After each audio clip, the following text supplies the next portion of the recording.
Hi there, you are welcome to today's episode of the Beezy Ideas Startup Nuggets. My name is Stephanie Nelson and I am a business consultant and your host for this beautiful series. Today we are talking about managing unskilled labor.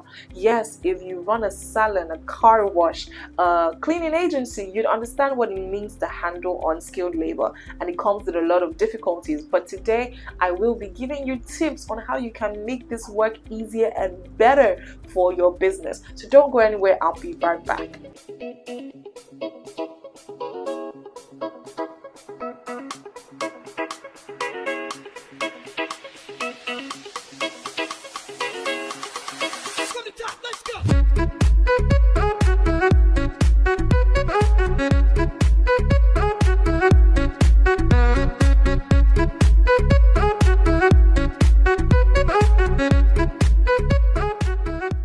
Welcome back. So I told you today we're going to be talking about managing unskilled labor. So let me just point out something when I say unskilled labor. So technically when we say unskilled labor, we're talking about people who are underemployed or people who are uneducated. Being uneducated is the popular definition of unskilled labor. But however, we have people who are very educated but just underemployed. So this also comes under my category of unskilled labor. Now, one of the challenges that a lot of people in business face when dealing with unskilled labor, particularly in this part of the world, well, a lot of these people may not be very stable. What does this mean? They're always looking for the next place where they will get the better pay or better opportunities, and that really doesn't help you as a business owner, because to grow you need some level of stability, which of course would also need to be reflected in your human resource. Another thing about unskilled labor is mismanagement of property, equipment, probably even loss of property or equipment. And another thing could also be loss of funds. There are really a lot of challenges that business owners get to face when you're dealing with unskilled labor, and these challenges could be time consuming and of course capital or money consuming. So that's why I'm giving you these tips today, because hey, everybody needs some help.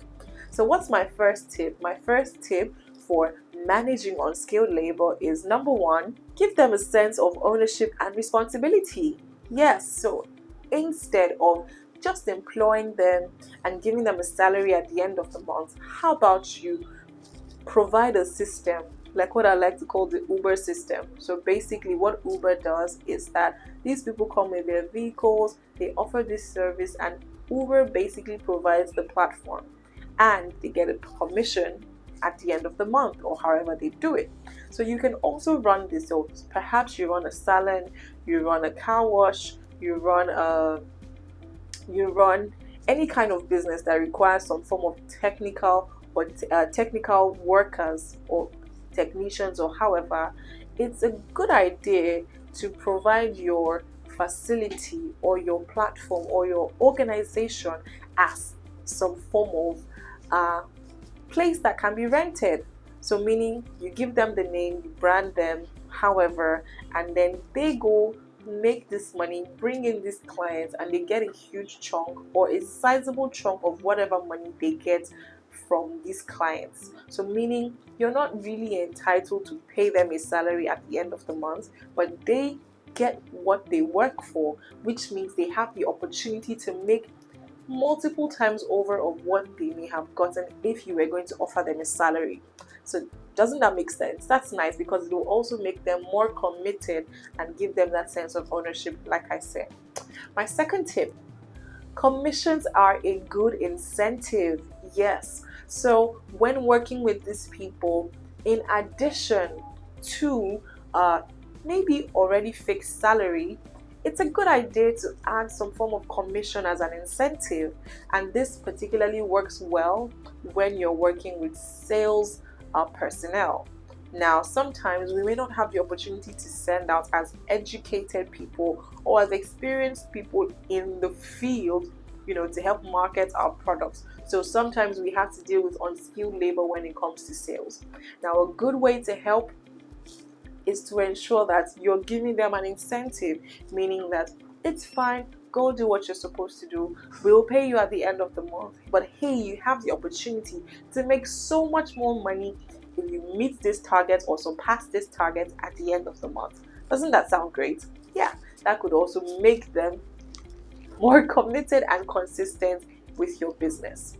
Then my third tip, to give them a sense of pride when it comes to the association with your brand. Yes, so simply put, give them a sense of pride. How do you do this? By the branding of your business. The branding of your business can be so top notch that they would be so glad to even have your company name on their CV. Yes, and of course, it also has to do with how you take care of them, how you value them, how you make them feel when they come into your organization. Now, something that is common is the fact that when you're working with unskilled labor or unskilled staff, there tends to be some form of condescension or diminishing characters towards these sets of individuals, and this in turn makes them or could bring out the worst or not so nice parts of them, and this will definitely affect your business. So what am I saying? Create an environment, create an organization and a brand that these unskilled labor, despite how much they probably could be paid, will be so excited to be associated with your brand.